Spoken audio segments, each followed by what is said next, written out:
Fala pessoal, tudo bom? Eu sou a Fá Marques, esse é o nosso canal by Fá Marques do Tubix. Gente, eu tava com uma tosse terrível. Eu tô vermelha porque tá muito frio hoje em São Paulo. E no frio eu fico muito vermelha, tá? Eu ainda tô com uma pigarrinha, mas é pouca coisa. Então, gente, eu tava com muita tosse e alérgica, eu não sei o que que era a tosse. O tempo aqui em São Paulo tava muito seco, tá? Agora que começou a dar uma aliviada, porque garoou. Então, deu aquela aliviadinha.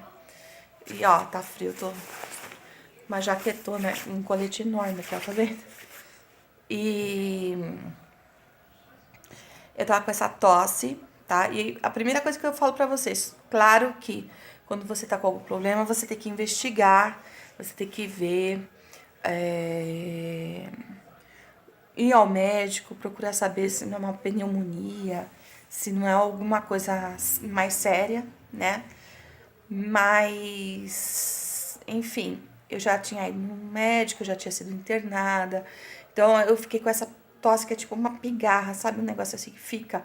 E normalmente me dá com o tempo seco. Já tinha tomado antialérgico, já tinha tomado Flumicil, já tinha tomado um monte de coisa. Não passava. Aí eu lembrei do xarope de guaco. E guaco é uma coisa natural, né? Então, assim, se vocês já foram ao médico, não resolveram, viram que não é uma coisa séria, que uma pneumonia, alguma coisa assim, então vocês, de repente, pode estar tratando com o xarope de guaco, tá? Mel e guaco. É muito bom mesmo, né? E eu resolvi dar essa dica pra vocês. Ai, gente, assim, no frio eu sofro muito.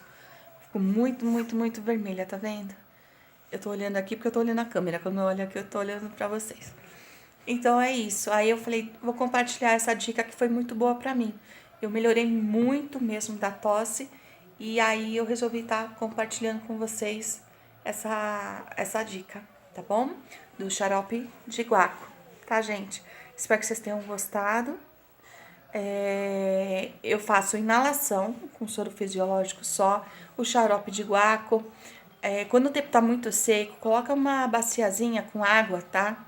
No quarto pra dormir. Essas são as dicas que eu dou pra vocês, que é muito bom e funciona mesmo. É muito boa mesmo.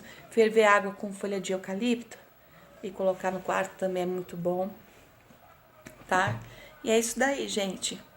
Super beijos, fiquem com Deus, se inscreva no canal, tá bom? E lembra, xarope de guaco resolve mesmo, porque a minha tosse tava demais e resolveu, tá bom? Falou, gente, tudo de bom pra vocês, super beijos, fiquem com Deus, até o próximo vídeo. Tchau, tchau.